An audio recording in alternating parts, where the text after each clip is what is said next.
We've had lots of opportunities to share our practices with the community through farm tours and dinners and events. But tonight we wanted to take a moment to dive a little deeper into the farmer and the person of becoming a farmer and being a farmer. So we're joined tonight by 3 first-year farmers. We're also joined tonight by 3 farmers who are pursuing, not only pursuing, but have made agriculture their careers. We're excited to share our perspectives, but we also want to acknowledge that we are not representative of the entire farming community. We share some farming challenges along with our peers, but this group recognizes that the privilege and opportunity that we have been presented with is hugely enormous. We're so lucky to have that privilege and opportunity. There is a huge injustice and inequity in farming that we don't personally experience. So these are our perspectives. There will be an opportunity at the end of the discussion for additional questions. We've put down note cards on the table, and if you want to jot down notes or have questions, we'll be able to take a few of those at the end of the evening. I'd like to welcome the 2020 Rock Bottom Ranch crew members to the stage.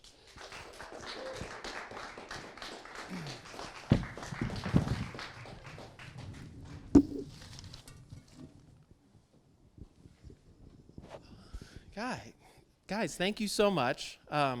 Thank you for being here tonight. Thank you for being part of this team this year. We've had such a great year. It's been a crazy, kind of unprecedented year, but I feel really lucky that we've had such an incredible team. Would you please tell us your name, your position at Rock Bottom Ranch, and how long you've been farming? Hi everyone, my name is Kathleen VOIGHT. I'm a vegetable crew member here. I came to farming through an interest in land management. I saw ways in which grazing and large-scale agriculture really shaped and have continued to shape the landscapes of America. And I was really interested in learning how agriculture can be, instead of kind of a necessary evil, but really a force for good. And this is my first season farming full-time. Hello, my name's DARA UNGER. I just graduated from the University of Florida, and I studied sustainability studies and business. And through my coursework, I had an internship on my campus farm. So I started farming this year in January, and that has led me to the valley here, where I wanted to continue my interest in farming. Hi everyone, my name is MADDI. I'm the livestock and site crew member here at Rock Bottom Ranch. This is my first season farming, and I really became interested in farming. I have a background in wildlife biology and was really interested in the connections between what I was studying in wildlife research and the ways that we steward and manage our land. And I really found the perfect place to delve into that in regenerative agriculture. What were some of the expectations about farming that you had prior to starting this farming season? Kathleen? I think I anticipated farming being really hard, which it has been. It's been, I think, mentally and physically and emotionally really challenging, and it has sort of continued to present new challenges throughout the course of the season. I think I also really came into farming, like most people, with kind of a romanticized idea of agriculture. It sounded great to be in a beautiful place and be outside every day and to work with a great group of women.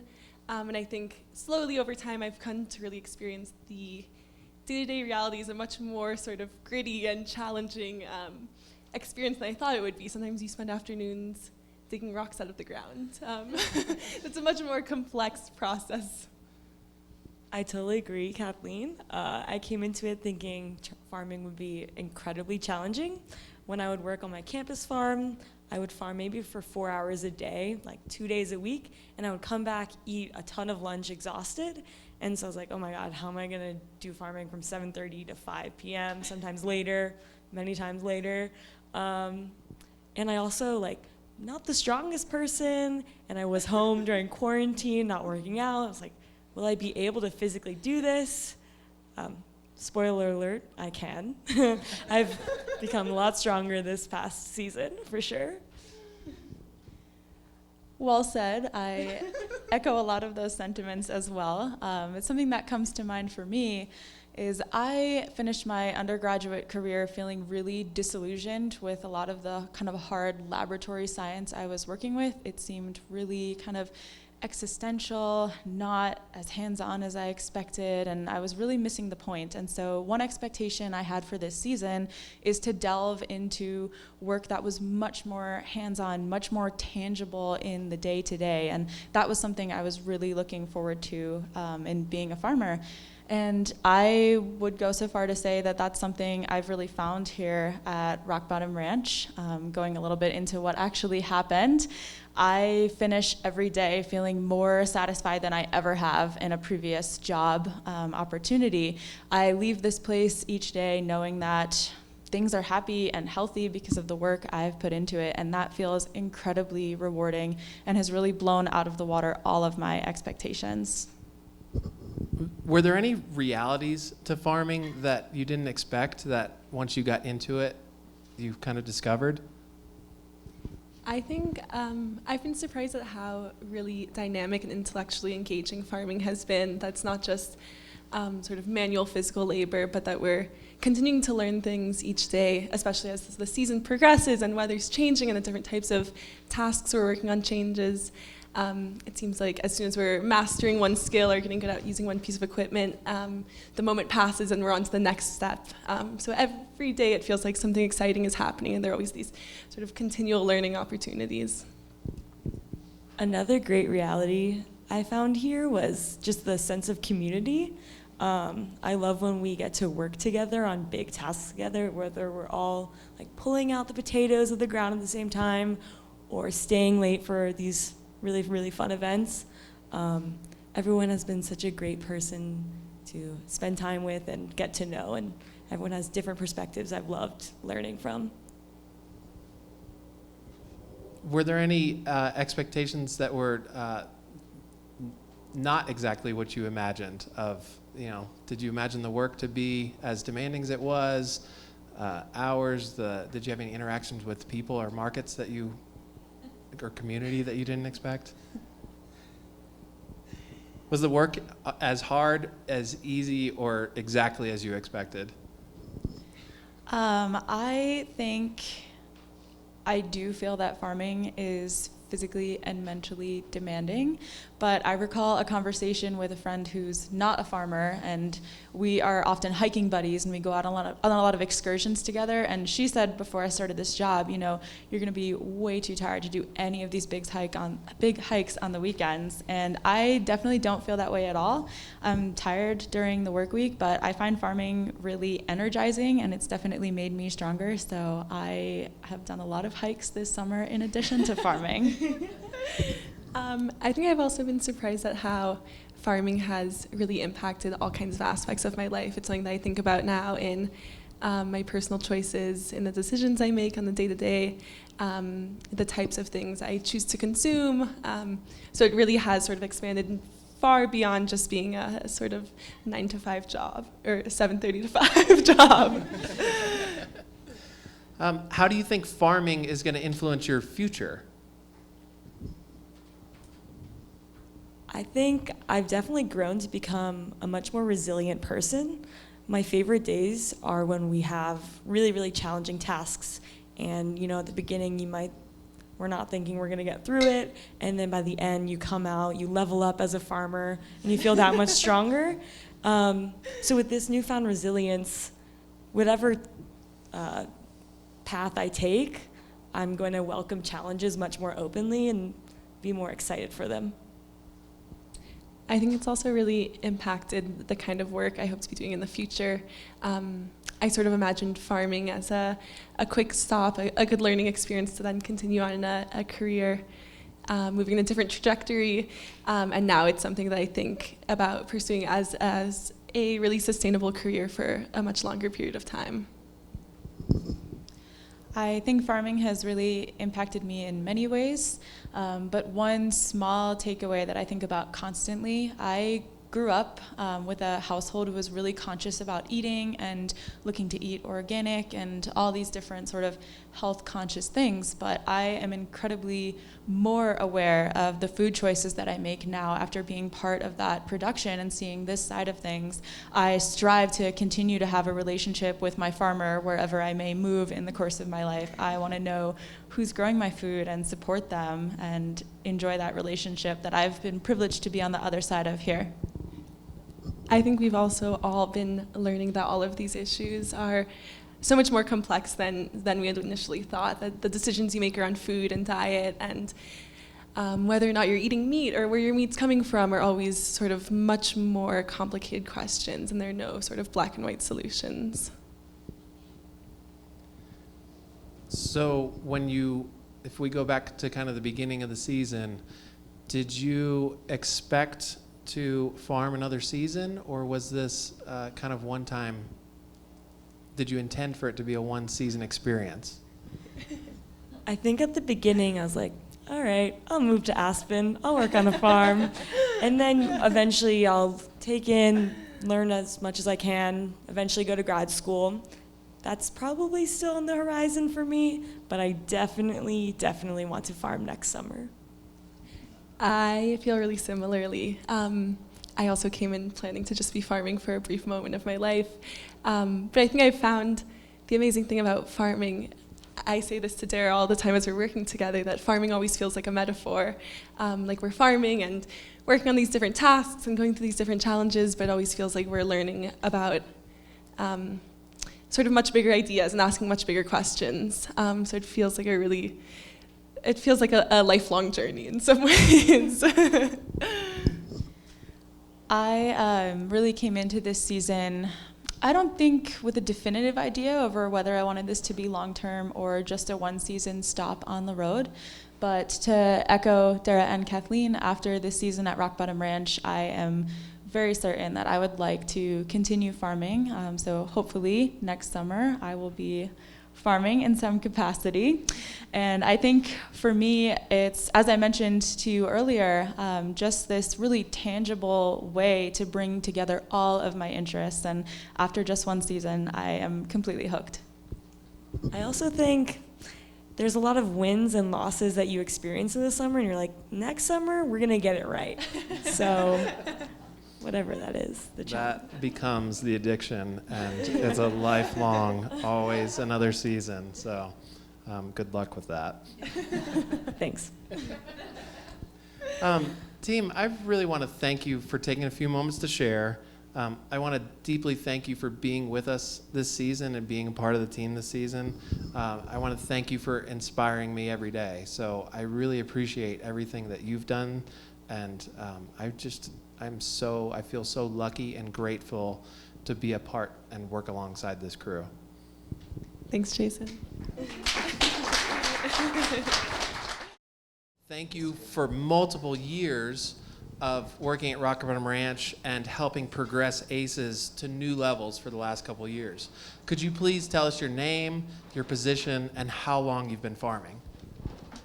My name is ALYSSA Barsanti, and I am the agriculture manager, and I've been farming for 6 years, and I've been at Rock Bottom Ranch for 5.5 years.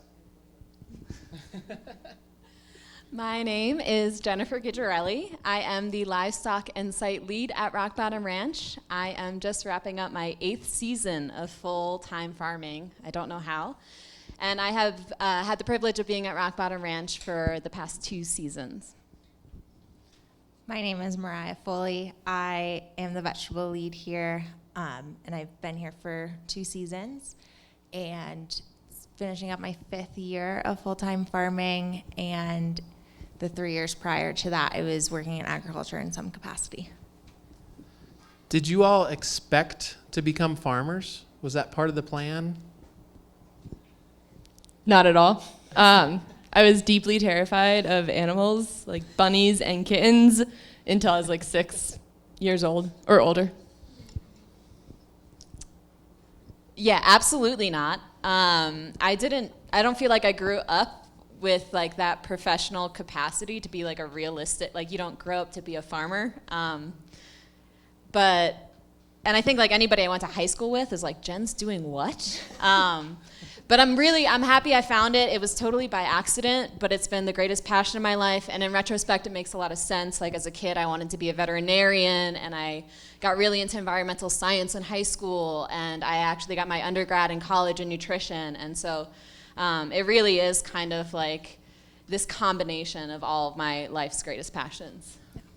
I think in hindsight, looking back, the thread of being interested in like food and agriculture and sustainability kind of started in early adolescence for me. But it was, even though I kind of went into college with an idea that I wanted to be somehow involved with agriculture, it kind of took a few years for me to actually feel confident being like, oh, I want to be on the production side of things.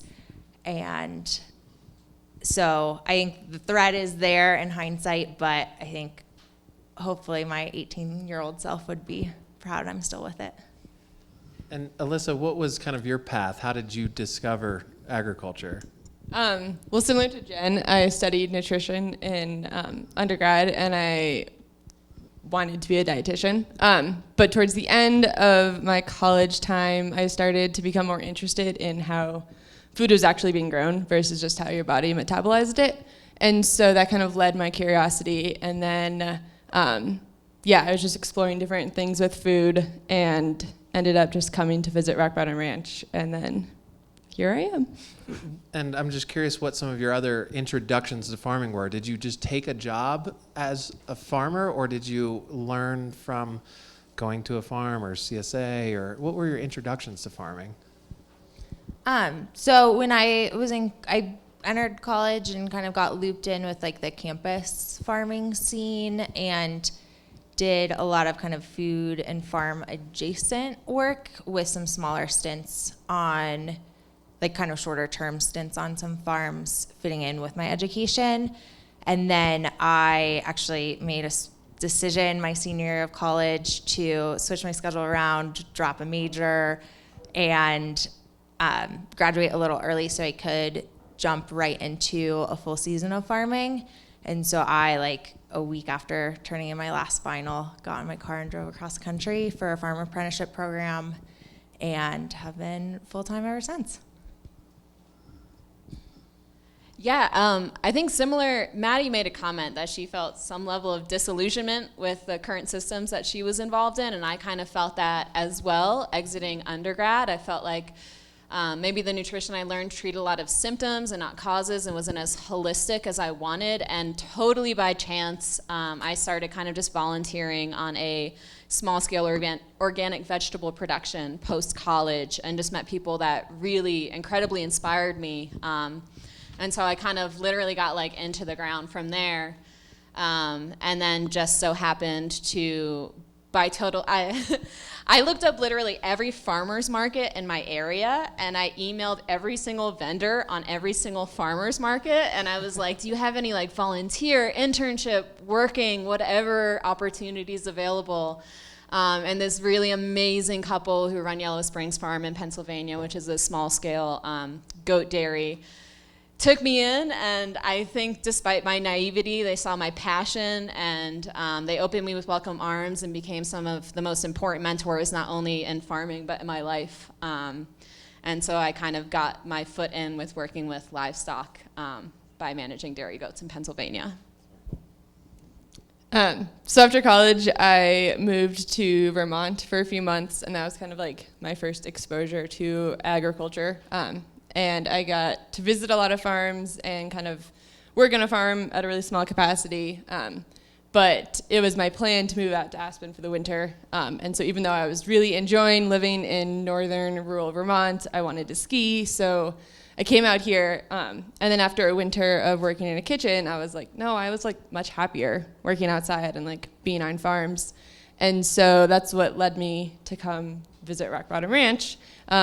But I was really nervous and scared because this was still like less than 6 months after graduating college to commit to a job in agriculture. And so I started working here just 2 days a week, and it felt this like really comfortable, job with farming that like I wasn't like, declaring that I was going to become a farmer. I was just going to like try it out. And so, yeah, Rock Bottom Ranch, it seemed like a great place to kind of delve deeper into my lingering interests with agriculture.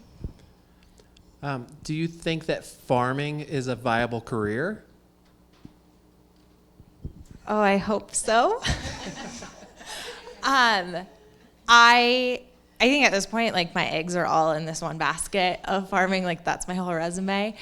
But I think there's some challenges of figuring out, like, how you make it both kind of in personal energy-wise, time-wise, and financially sustainable to kind of keep doing it.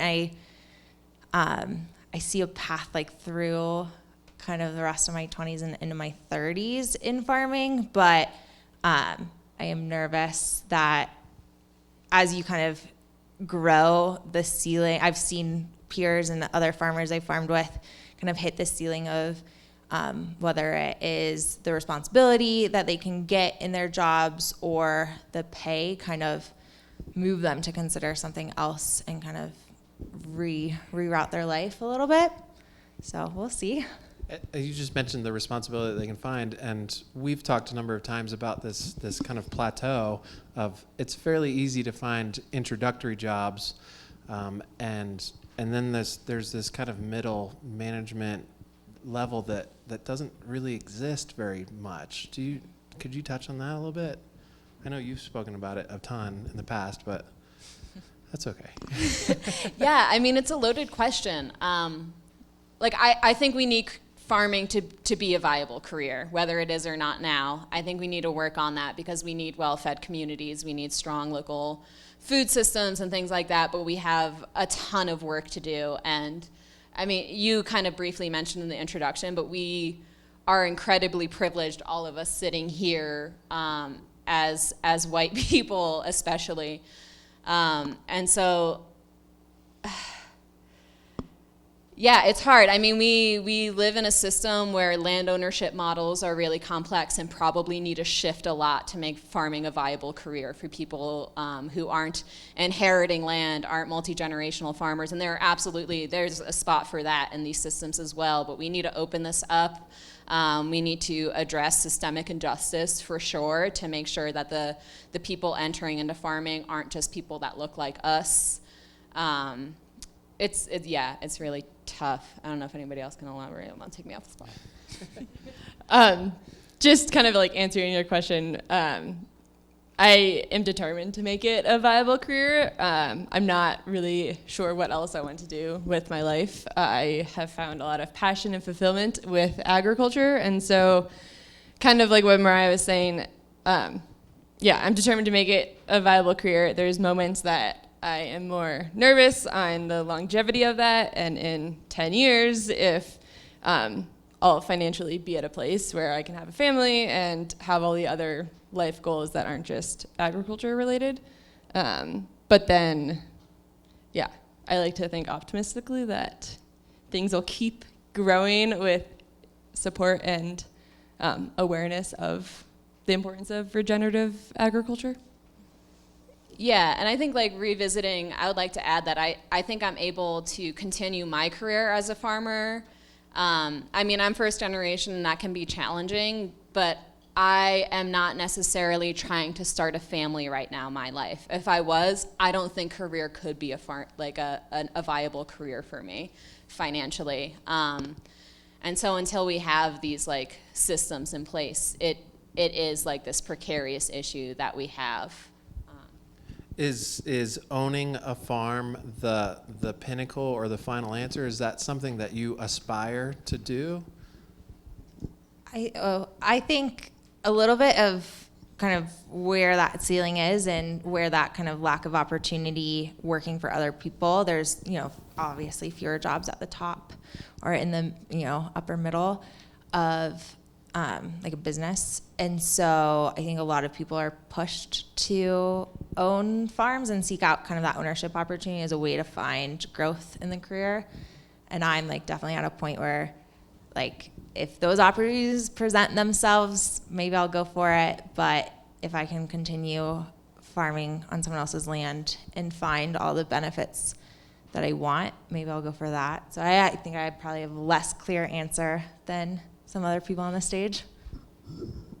I'm not sure if I have a super clear answer, but a few years ago, someone asked me if I wanted to own my own farm, and I was like, no. I think in this last year, I've reflected and thought more about the realities of having my own farm, and if I was capable and competent, and like there's obviously greater things about land and housing. But I think as I've farmed longer, I've gained a sense of confidence that I could go off and do something independently. I think there's still a lot of other pieces in the puzzle to put together to make it a reality.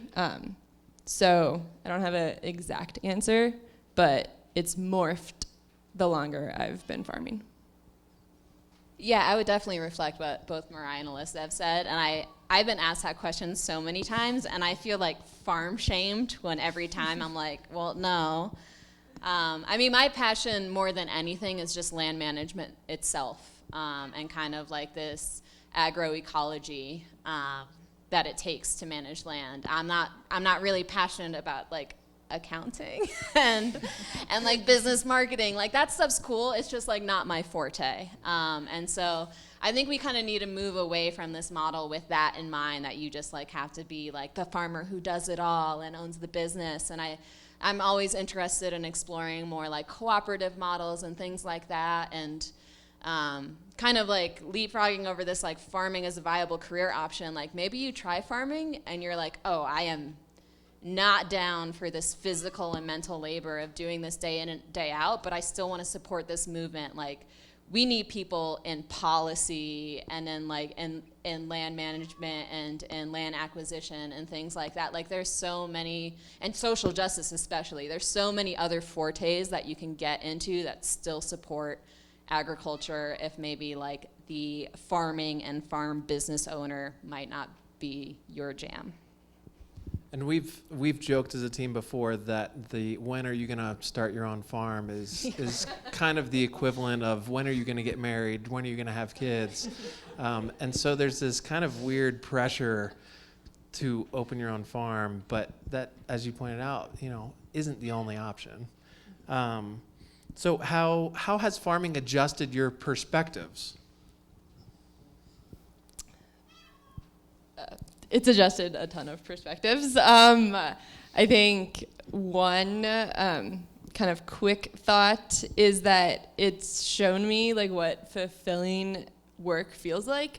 And I think it's made it harder to consider a different career or a different job because I am so fulfilled by what I do that I don't think I could settle for like a work grind type of lifestyle. And so that perspective is really powerful and really like, I don't know, great to be aware of.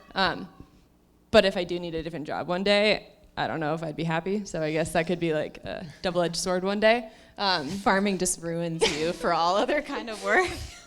And then one thing that we chatted about a few days ago, I think it gives you a ton of perspective on not having control of things.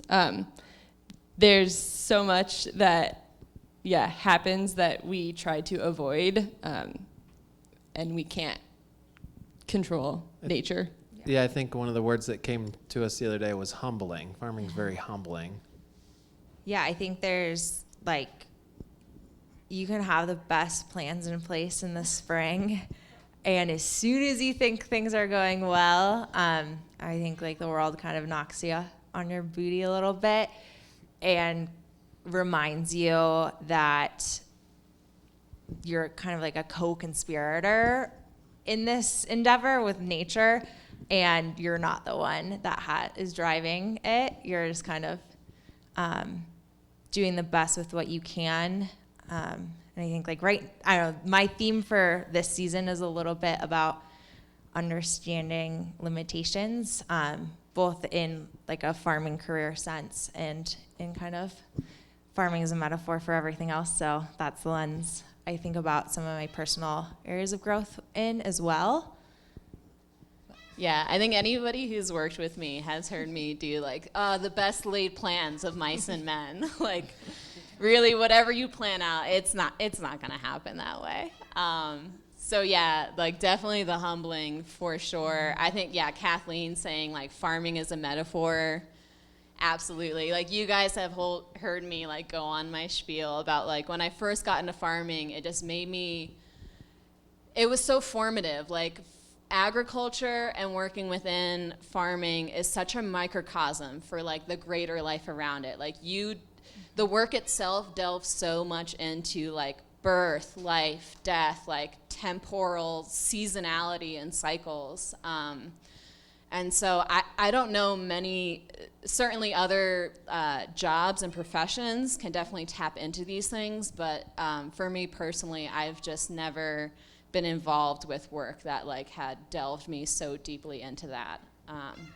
Yeah, humbled.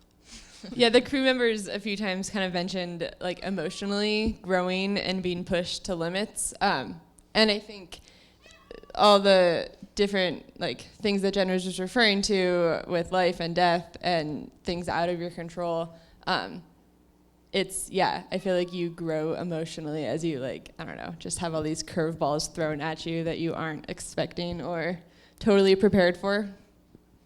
Yeah, and I think to avoid, I don't know, it might be a little sappy, but I think especially because I got into farming and agriculture really young in kind of my adult life, I very much kind of look at all these threads of my career and how they've kind of shaped my perspective on myself and shaped me into kind of the woman I would like to be. And some of my professional goals going forward are kind of wrapped up in that self-creation.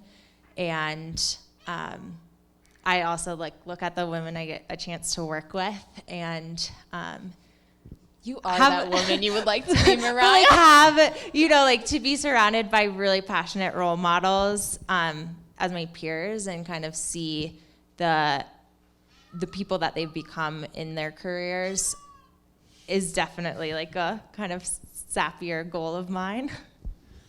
One thing that moved me when we were speaking the other day was, Mariah, you talked about gaining a depth of knowledge on a small piece of land, and Alyssa, I think similarly, you were talking about watching a piece of land kind of take shape or change because of the stewardship of it. Yeah, I can definitely touch on that. It's something that gets me really excited. Specifically being at this property for multiple seasons, I've seen the pastures evolve and change. And in like 2016, there was this chunk of pasture out back that way that was like just like a thistle like forest. I mean, not a forest, but like swath of land. And there was this naturalist who was leading people through the pasture and was like, I have to walk through this with these children, like it's prickly, like they're gonna like start crying. And I was just like, I'm sorry.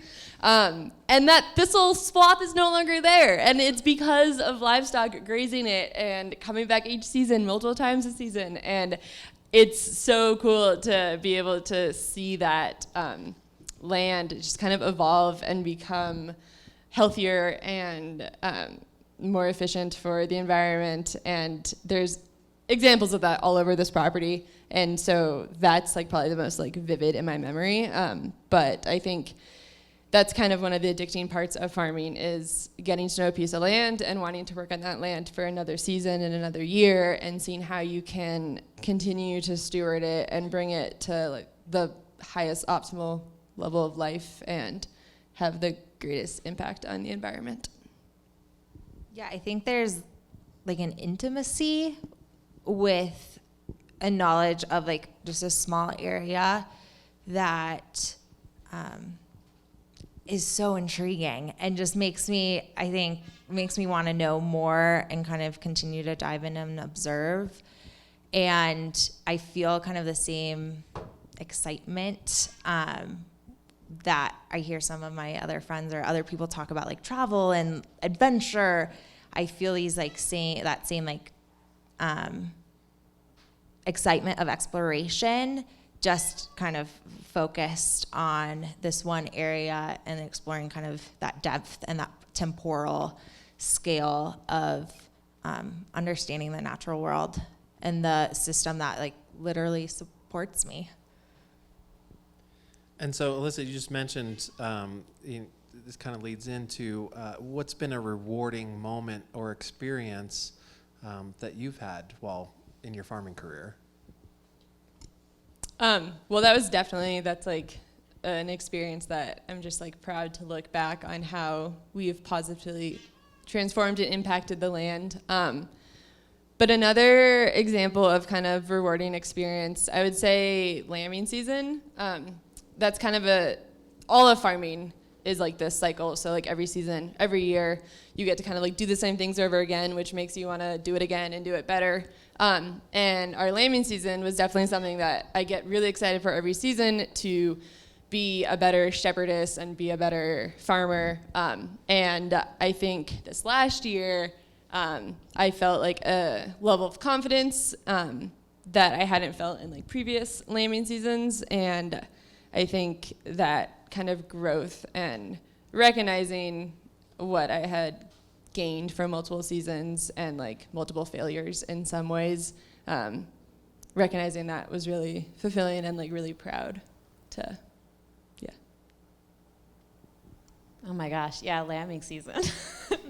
Like, you don't experience birth really that much and like a normal lifestyle. And then, like, I remember the first time I saw an animal being born. It was the first time I saw anything being born. I was like both just like horrified and mystified And anxious. It's amazing. And like, I never have lost that feeling. Like, it's just so, it's incredible. Birthing is crazy. I think what I also value is, like the mentor-mentee relationship that I've encountered several times over in farming now.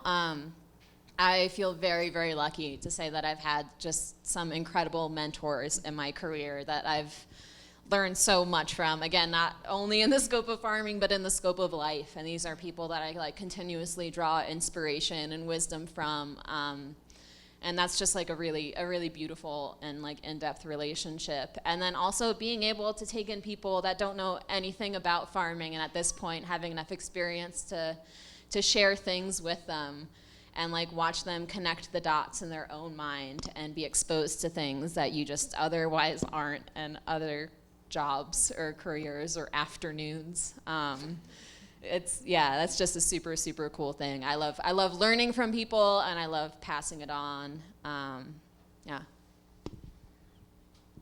I think like a small moment that happened, I get to experience at least twice a week during the vegetable production season, is just this like realization that people are making a meal with the food we grow.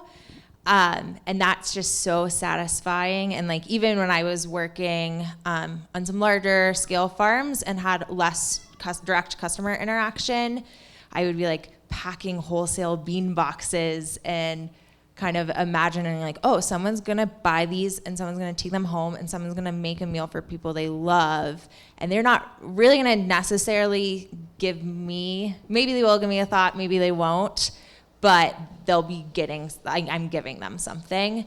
And I think just the satisfaction of like the meals and realizing that whether it's the meals on my own table that I'm able to cook from our food, or just thinking about where our food ends up, is really satisfying to have that like tangible like good at the end of my hard efforts.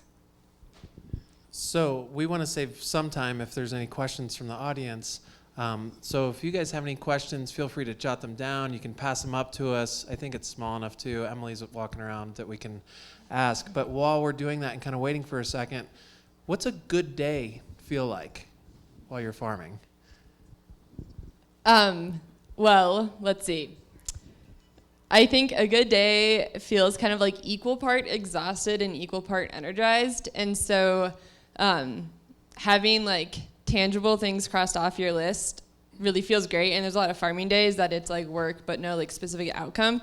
So when you've like crossed things off and you are exhausted, but not too exhausted to go on a bike ride or hike after work, I feel like it's this really great balance of a successful, good day. And being like dirty, covered in dirt. Yeah, I feel like you need to earn your cold shower at the end of the day. And you know the days that you definitely did and the days that you could have maybe stepped it up. I think a really special thing about working at a place like Rock Bottom Ranch too, and this is not at all the same across agriculture, is that we're a really diversified farm.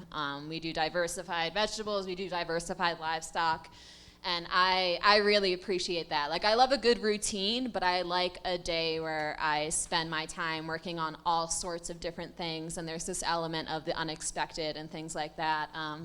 And so a really good day for me too is like delving into all sorts of like vastly different projects across different animal enterprises or site maintenance or whatever, and feeling like there was a solid flow and great productivity. Yeah, I love the days that feel like puzzles, where you have your list of everything that has to do, and with vegetable and livestock, there's very time sensitive things in the morning. So it's like, okay, I have before 9 a.m. I need to check off X, Y, Z, and then this needs to be transplanted, and we need to wash this in the wash station, and then there's this meeting where it's like sometimes I'll like wake up early and I'll just lay in bed kind of visualizing what, like the flow of the day and being like, okay, is that a realistic time estimate? Is that not? And the days where I have a puzzle and we pull it off is so satisfying, because that's that balance of like the hard work and the push and the like kind of adrenaline of the stress, but then there's the success at the end. So the immediate gratification of like, okay, yeah, we got this. Well, we'd like to welcome this group of our crew members to join as well. I think Emily's got a stack of questions to get started on. Do you mind if we grab some of those wipes and pass the microphone down? Yeah. Oh boy. Thank you.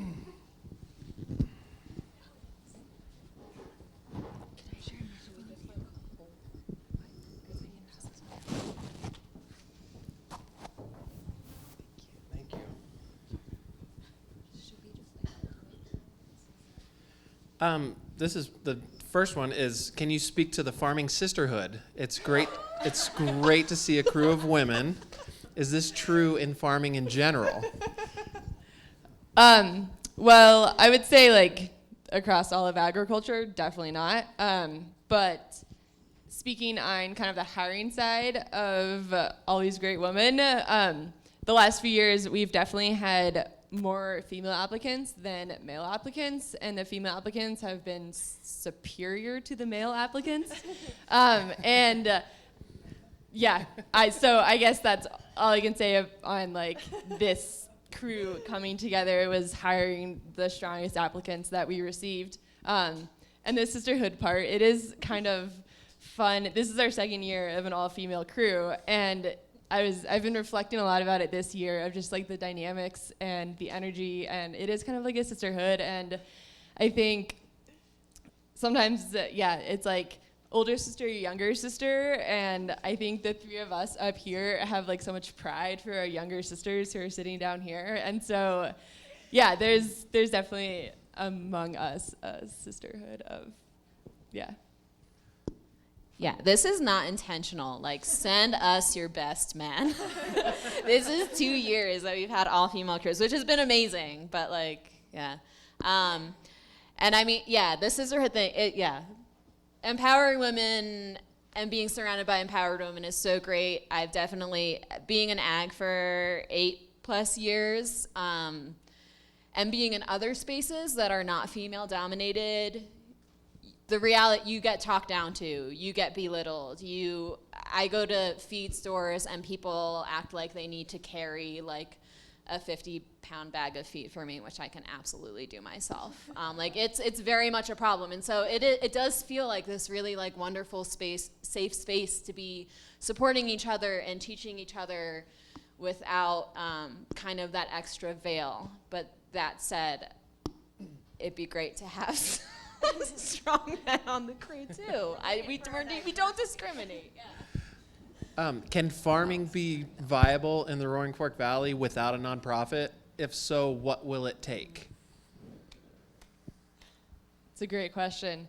I I don't have an exact answer. I think there are examples of for-profit farms making it happen. I think the greater question is like 10 years from now, what our local food system will look like. I think land access and housing are kind of like the biggest barriers, and I think there's a lot of up-and-coming opportunities with leasing public lands that's making it more viable for farmers to start their own operations, but I think that's just one of the many pieces, and our valley is really unique and has multiple obstacles. I had a friend ask me recently why we as a country are insistent that agriculture should be a for-profit endeavor, which blew my mind a little bit. But like I think of myself a little bit as a public servant, and so maybe that's the viability of like a for-profit farm is the wrong question to be asking. Even though like I definitely all of us like on this stage have, we want to be producing good food as efficiently as we can and like selling that food and making money doing so and supporting ourselves doing so. But I think with all the complexity of food systems as a whole, maybe that's, the goal should be making sure everyone has enough to eat and then backtrack build a system around that instead of forcing farmers to kind of run themselves into the ground to fit in that economic system. I agree with all those points. I also do think when we have strong local food systems, for-profit farmers will be really successful. And I think we all take ourselves very, very seriously as farmers, but there is this like added layer, I think, of treading lightly when you are a nonprofit farmer and a nonprofit in general, that you are not detracting from your local for-profit farmers and instead being able to kind of like support them, uphold them, do that outreach and that marketing and building that strong local food system and the idea of it on their behalf and kind of, I don't know, like almost knowing your place in that system a little bit. I think we need to be sensitive. I think we absolutely need to be sensitive. We have a role, and our role is evolving and constantly evolving, and I think it's going to change over the years. With agriculture being about 40% of U.S. carbon footprint, how do you feel what you're doing at Rock Bottom Ranch can contribute to the solution? Jen or Alyssa? Do you guys have any reflections of the first year of how we are working towards, that carbon solution? I think for me, one of the ways that I think we were best role modeling sort of better local food practices and better carbon practices are that we're providing food that isn't traveling huge distances. Like we are raising cattle, and vegetable production is inherently kind of an extractive process, but we're providing food to our community that's traveling maybe 20 miles, not food that's being shipped across the country. And that feels like a really meaningful way to contribute to sort of more, moving towards a more carbon neutral food system. Yeah, and kind of echoing that, I feel, multiple of us feel, that livestock have tremendous power to reverse carbon emissions and help sequester carbon. I don't think this little property is going to cause the rest of the world to like we're not going to affect everyone. But I think the way we are farming here can be done everywhere to some degree, and I think in that way what we're doing is positively benefiting the environment, and I think kind of we're trying to demonstrate replicable systems, and so as people come to Rock Bottom Ranch, visit Rock Bottom Ranch, work at Rock Bottom Ranch, and take those practices elsewhere, and continue to raise livestock in regenerative matters, I think we can take a stab at the state of our climate. And I think livestock have a huge, tremendous opportunity to really be the star of the show. I think livestock is a very interesting part of our ranch. I came into this experience as a full-on vegan for a full year, with this very much mindset that animals equals bad for the environment, and I've learned a much more nuanced view of how we raise animals, how it can help grow healthy pastures, and it's been a really incredible part of my experience. And also, even now, I still don't eat meat just for my own personal preference, but I think it's that we do a great job of educating other people and people who come into this valley, maybe with the similar mindset that I previously had, can really learn new ways how we can help raise healthy pasture and actually help the environment. I think an especially cool thing about ACEs in this property too that I would love to see kind of across the board is we have like 113 acres on this site.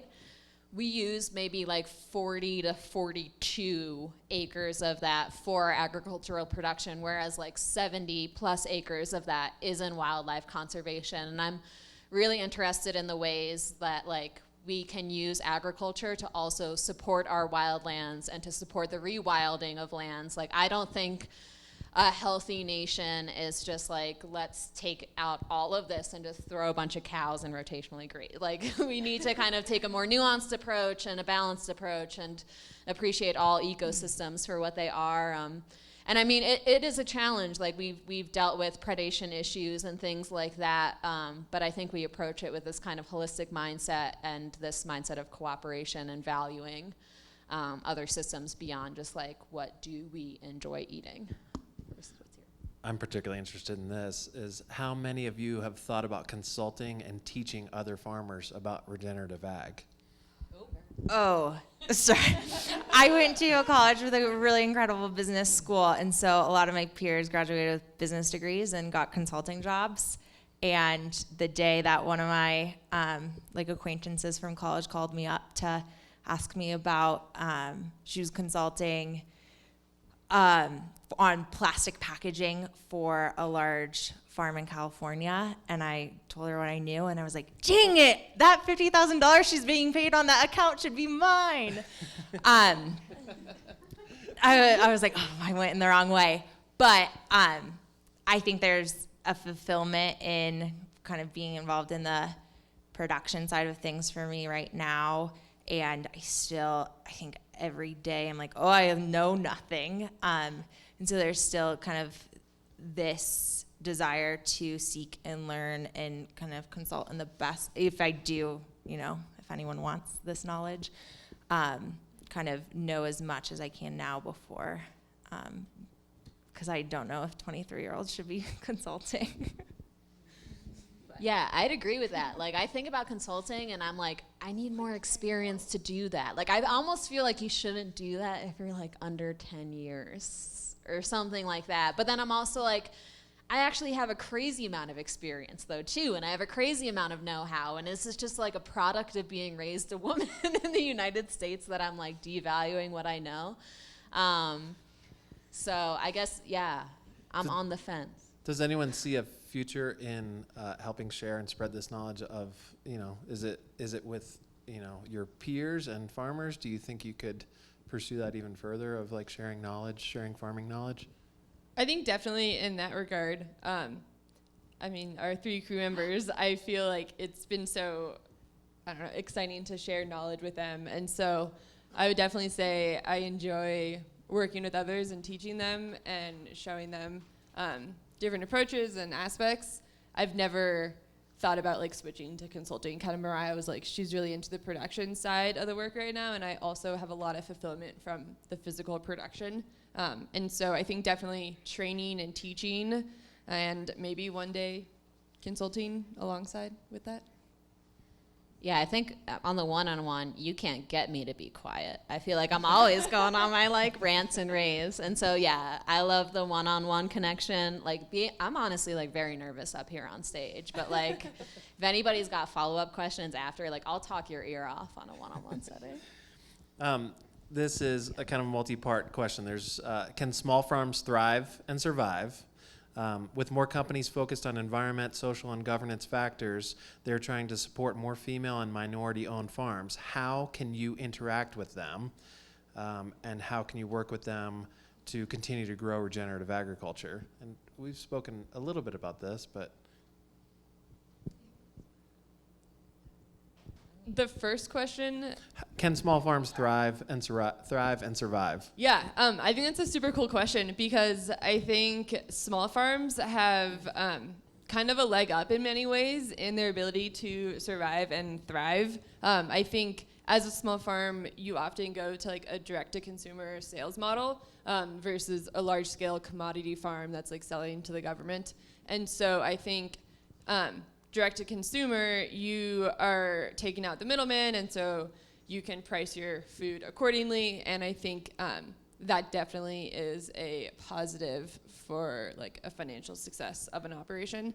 And I think small farms in many ways can be more resilient when there are pandemics or there are other, I don't know, other societal changes. When I-70 is closed down. And so I think, I think small farms are actually, I think it's exciting, their ability to survive and thrive compared to large-scale industrial agriculture. I also think small farms can like create a lot of jobs and pay a lot of people to do this work. And so, whereas I think the larger you scale up, that business model is kind of almost always synonymous with scaling back on your payroll. And so I think that is a really exciting thing, and an exciting thing kind of looking around this valley and kind of looking around the country at small farms and just the number of jobs, the good jobs that are being created in this industry. Yeah, I think I continue to be interested in like cooperative and collaborative models of business, and maybe unlike ones that we've seen before where we can kind of have all these more smaller owned and worked farms, but like create this bigger impact. And that said, like 100% on both of those, I still do think we need farms of all sizes at this point. And I think if I like kind of try to rationalize it, like I think it's cool even that these even larger scale farms adopting kind of more regenerative and sustainable practices, like that makes that much more of an impact on such a larger level. But I would still like to see kind of maybe ownership and management models shift regardless. Support more people. You guys have gone to conferences, and we've seen a little bit of a shift, a lot of a shift, especially this year, of trying to support female and minority-owned farms. Are you seeing some examples of that in your social media feeds or projects, or are there ways that we can interact and help support? And do you want to touch on that, or share what you're seeing? I would definitely say in the last year, there's been greater awareness and action, which I think has been like long overdue by our society. But it's been cool to see larger organizations take steps towards making agriculture a bit more approachable to a diversified group. I think this last fall, Jen and I went to a conference in New Mexico, and it was predominantly like older white men, but there was definitely some presentations about indigenous agriculture and scholarships for farmers who had been farming for like less than like 5 years. And so I think there's some small steps that are being taken. Yeah, and I think I've seen so many farms and like down payments on farm properties be like very successfully crowdfunded by people who have traditionally are like part of groups that are traditionally kind of locked out of banking systems, whether it be because of generational wealth or kind of racist banking practices. And that has been really inspiring. I went way over my budget this summer, just being so excited about the farms that are being created. There's still like an infinite amount of work to be done to kind of support farmers that maybe don't have the same opportunities or have not felt the same kind of, I felt very supported my whole career by my ag mentors and felt very comfortable in the jobs that I have had and allowed a lot of growth in that, and that's not always the case. And so I think there's a lot of good steps that are starting to be taken, and hopefully more people start paying attention. Yeah, and I mean, this might be kind of a self-selecting group, but National Young Farmers Coalition, I think in recent years, it's been a tiny bit now, but did kind of like their own census and reporting back to that, like more than previous generations or kind of the national averages. We have more and more younger farmers being like under 10 years, beginning farmer, or within a certain age group, identifying as people of color, as LGBTQIA. And so that just is the reality. We need to make space for that. We need to support businesses that are run by these individuals in management positions as well as crew members. Like that's the future. And kind of touching like how ACEs can be involved with that. We are working on like documenting and like digitalizing our practices to share in a more widespread way. And so I think when those resources are available, they'll be accessible to anyone, anywhere. And so I think that's kind of a way that we can have an impact outside of our small community here. I believe we all agree that we have a lot of work to do and to help progress that, and we're always brainstorming and thinking of what our role is and how we can pursue that. So I think it's on the front of our minds, and we don't want to forget about that. Kind of last question for the evening, what rewarding experience would you like to further develop or pursue? Yeah, please.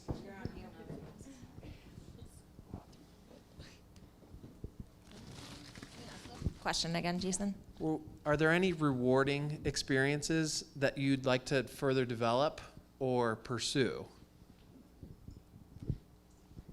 I have hugely enjoyed and hope to continue just developing new skills. I love being able to drive a tractor or like being comfortable using different kinds of equipment that I had never been exposed to previously. And having these kinds of experiences that at first are kind of uncomfortable or kind of scary or anxiety-inducing, but seeing how over the course of the season we've all become really comfortable and competent in these kinds of really like diversified skills. So it's definitely something I hope to continue pursuing and continuing to face those challenges. I completely agree, Kath. Another rewarding part of farming is just seeing how everything changes in each season of time from day to day, month to month. And sometimes it's very hard to accept it, and it's kind of upsetting. Today, we're ripping out all of the tomatoes in our hoop houses, and we all love our summer tomatoes, and we're kind of reckoning with the change of time. And in one of the houses, we pulled our tomatoes before they even died so we could plant the seeds for carrots for winter. So I'd love to continue just, accepting change. And, I said this earlier, like, fall's coming, winter's coming, it's ending, but the excitement of spring means that we can do it all over again. So. Delving slightly more specifically here, one skill that I am particularly interested in continuing, I work on the livestock crew here, so I predominantly work with the animals, and in my past experiences as a wildlife biologist, it was very clinical, removed from the subject, and just a totally different experience. And so something I want to develop further is the ability to move animals. It has been incredible to work with our sheep and our cattle and their fascinating skills studying movement patterns and how you can position your body to work with the animals and keep them comfortable to move in a certain direction. And we do this all the time on a regular basis with our livestock, and it has been an incredible joy and an incredible fascination, even when it goes horribly awry and there's cattle sprinting across the property. So that is one thing I would love to pursue further. I think also in response to Dara's point, farming often feels like learning to let go, both to the point mentioned earlier about learning to accept change and face it, but also sort of accepting, saying goodbye, that each crop or each moment or each period of the season is always kind of fleeting and continually evolving. So just learning to like really appreciate each moment that we're in, even when it's something that maybe feels miserable or like things have gone awry. But appreciating living through each of those moments and knowing that it's sort of continually changing as the season progresses. Man, it's been so rewarding this season to kind of be able to shift my perspective of agriculture and of this job through the eyes of a first-year farmer. And I think that, like, just getting to kind of introduce people to this job, like, you know, management is not necessarily like a stated career goal of mine, or like fulfillment, but in the reality of it, it's been super rewarding to just kind of get to learn alongside some really wonderful people. Yeah, similar to Maddie, I think my goals are more on the technical side. I want to learn how to move animals with dogs. Jason, let me have a dog. No, I think that would be super cool. I've talked for a while and too long about pursuing more perennial integration into livestock systems, so pursuing silvopasture and kind of grazing in these alleyways of like savanna type spacing between trees. It's been ranked as like one of the highest carbon sequestering practices in agriculture, which just inspires me, and I love trees. And I also have found through farming that I have a really unexpected love of mechanics, which again, I don't think anybody who knew me in my life would ever guess. But I would really, really like to enroll in a diesel mechanic program. Gosh, great answers, everyone. I really want to learn how to ride a horse on like the technical side of things. I don't think horses are necessarily needed on this property. I think moving animals by foot is also really cool and really empowering. But if I was ever like riding in the mountains, moving cattle, that'd be a really cool skill. But yeah, I can't think of anything off the top of my head. Well, I just want to thank everybody here and deeply, deeply, honestly appreciate this 2020 year has been so fulfilling and so rewarding to me, being able to watch you guys grow and learn and experience. I feel very humbled to work alongside you, so thank you. Thank you. In 2021, ACES is taking some very exciting steps to train more farmers, both on this site and online. If you'd like to join us or support this program, please look at the email link below. Guys, thank you so much for joining us. We really appreciate everyone's time and hope that you'll come and explore the farm a little more with us, and we'll see you soon. Thank you. Thank you. Thank you.